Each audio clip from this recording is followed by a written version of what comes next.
Going from high school to college is a big change. In multiple aspects, you have to learn to adjust yourself physically and mentally. Some of the habits, such as not studying until the last minute in high school, can severely hurt you in college. Today, we are going to discuss the major differences between high school versus college. My topic is high school teachers versus college professors. High school teachers assign homework to be graded the next day or sometime that week. College professors assign you homework not necessarily that's going to be given a grade. It's more likely to help you. So, like when they ask you a question in class, it's not for you to just repeat what they told you. It's for you to figure out a way to use it in real world or like in your career if it's possible. High school teachers remind you of missing work. College professors expect you to contact them about work that you've missed. This is why they have things such as office hours, or teachers give you their email. They don't have to let you make up assignments, but they normally do if you have a valid excuse. Teachers come to students when they feel like they are struggling, while college professors leave it up to you to come to them for help, which is another reason why they have office hours. And some colleges, I know that JSU does this thing where they have tutoring, free tutoring for students, which is where you go to the TMB, and there is a specific area for it where there's either teachers or other students that have took the class that you're struggling in, and they'll figure out a way to help you understand or connect the information that you're missing. Teachers write on whiteboards the important notes that students may need, while professors lecture with the expectation of students to write what they think is important. Some may use PowerPoints. Teachers remind students of dates, while professors expect students to consult the syllabus given out on the first day of class. And the syllabus it plans out the whole entire semester. So if you have any questions, you normally should consult that first before you go to the professor. Their duties are also different. Teachers normally get stuck with things like coaching the teams or a club. They have to supervise school events. They teach subjects in their expertise, and they have to plan assignments based on a school district, and they have to communicate with the parents. While professors normally just conduct original research, they advance their study field. They have to advise graduate students. Like most of our teachers here, every student has their own advisor, and it's normally someone like that's good in the field that you're want to take. So they're good with helping you figure out how to plan out your classes. And they also have to plan out the entire semester to make sure that everything is going how it's supposed to, and like you're getting all the information that you need. This is why most professors don't spend time on stuff that you should have learned in high school, because they feel like you should already know this stuff, so they go ahead and skip over it. Thank you. Within following rules and choosing responsibilities, there are huge differences between college and high school. For example, high school is mandatory. You have to go to high school up until a certain age. Most states do about 16, or your parents can face time just because you do not go to school. And high school is also free. Besides lunch and extracurricular activities, your education is almost all free. Unlike college, it is very voluntary. No one can force you to go to college. No one can receive time. Like nothing can happen if you decide not to go to college. But it's so expensive. People pull loan after loan out just to go to a decent college, just to get an education and receive a good job. And also another point is others manage your time in classes in high school. They manage when you go to lunch, they manage when you eat breakfast, they manage what classes you take and what time you take them. Most states do from about 8 a.m. to 4 p.m. So between that time, you are not free. You have to be in school unless you're over the age of 16, 17, of course. But with college, you choose everything yourself. You make your own schedule. You plan how you want. You choose if you don't have classes on Mondays, if you don't have classes on Tuesdays, if you decide to have a job. You choose what time you go to work, depending on your schedule for class. You can always like go to a community college and choose like less classes and more. And another point would be graduating and knowing the criteria. So when you're in high school, your counselors, your teachers, your principal are going to be on your back. They're going to be helping you 24/7 with most high schools.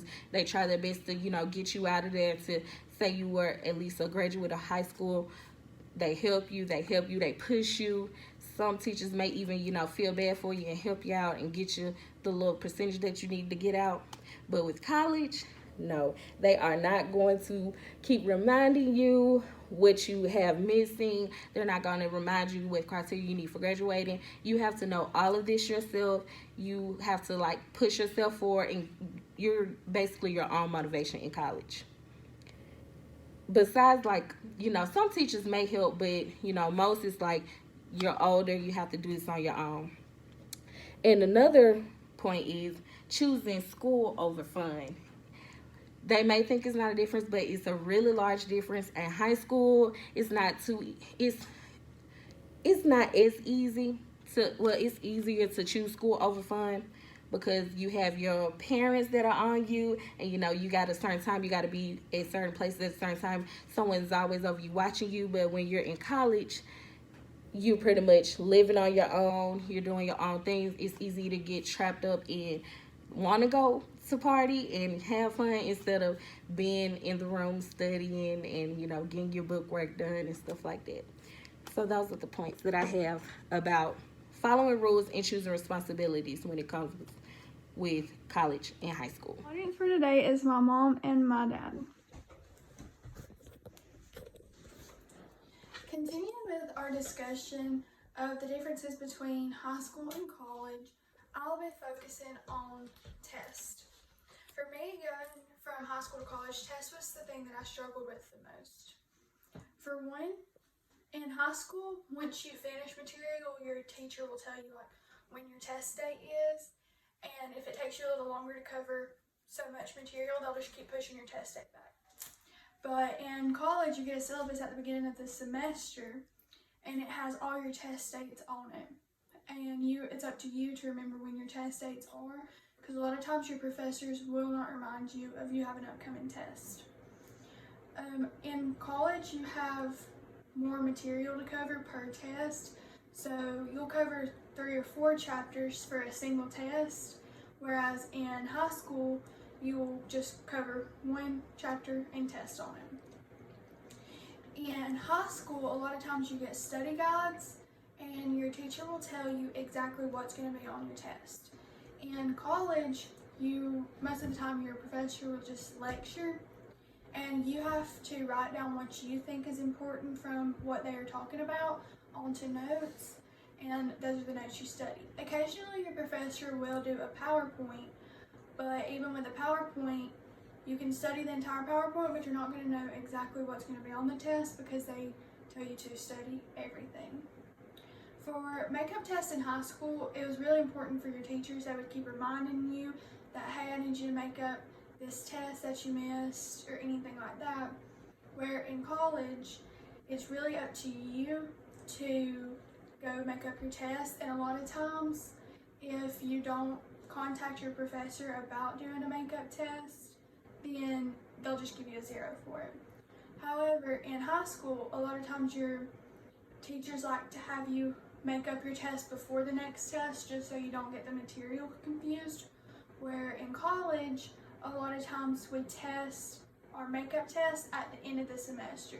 So even if you miss the very first test, you may take the first test after the 4th test because they have set makeup dates, which they allow students to come.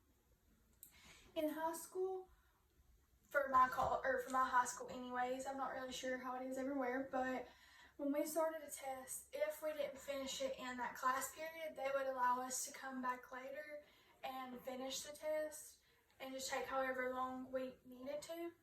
But in college, sometimes if you have like an hour and a half class, sometimes they'll give you an hour time limit, but for the most part, it's you have that class period and you have no time after that. So if you don't finish your test during that time, then you'll just have to get a 0 for the questions that you didn't answer because you're not allowed to come back and finish it.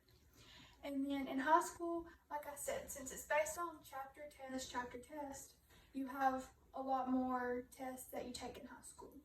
Versus in college, since we're only going by semesters, and the spring semester is shorter than the fall semester, but since we cover so much more material, since you cover 3 or 4 chapters in a row, you only take 3 or 4 tests per semester. And those are the biggest differences for me for tests in high school. Hi, my name is Jake Hall, and I chose to do my part of the group speech on lifestyle changes from high school to college. And the first thing we're going to address is your time management. Time management is extremely important. For the first time in our lives, for the most part, we are on our own to make our own decisions on whether to go to this party or go to this game or go here and there instead of studying for the test the next day. My parents were like, if I had a test the next day, they were like, you're not going anywhere, you're studying. But you get to college and you don't have to deal with that as much because they don't know if you got a test. But so you have to make that decision for yourself for the first time. And it's I've been there and I've made the wrong ones and I've made the right ones, and making the right ones is definitely more worth it. A lot of times you go out and party and you don't feel very good the next day anyway, so just stay in and study. But so yeah, you have to make the decision all on your own. There's nobody there to make it for you. Money's important, and you don't really have that much of it in college most of the time. Some people do. I do not. In college, your parents aren't there to hand you cash just whenever you need it, and so it's important that you either have a job or you have a weekly or monthly allowance that you set up with your parents or something like that. But either way, it's yours to manage it. So you probably shouldn't take that trip to Gatlinburg or New Orleans unless you have already paid your bills and you've got your groceries and all that good stuff. You have enough money to eat for the rest of the month. It's just, part of growing up, part of being a grown up. And I've run out of money before. It is not fun. So try not to do that. Health. Health is my third and final point. In college, a lot of people gain a lot of weight. The freshman 15 or 50, depends on your situation. But a lot of people, it's due to something, due to a lot of inactivity, some meal plans. They'll sneak up on you. You get that black 80, and you might just mess yourself up. But a lot of people play sports in high school, or they're just more active in high school, and then you go to college and you don't, and you gain some weight. It's completely normal, but it does stink. But most colleges have things like rec centers and things like that to combat that. So if you do gain that weight, stop by your local rec center and get to moving. I've been there. You'll see me. But finally, in conclusion, college is super different from high school. It's your first step into the real world, and you're starting to grow up a little bit. The people around you surround yourself with, it's all up to you, but it takes going into college with the right mindset. You have to have a good work ethic. You have to have your priorities straight, because if your priorities are partying is more important than school, you'll fail, and then you'll be back at home. So you have to go about everything with the right mindset. But that's all I've got for you guys. So I appreciate you watching. Hope you enjoyed it. Thanks.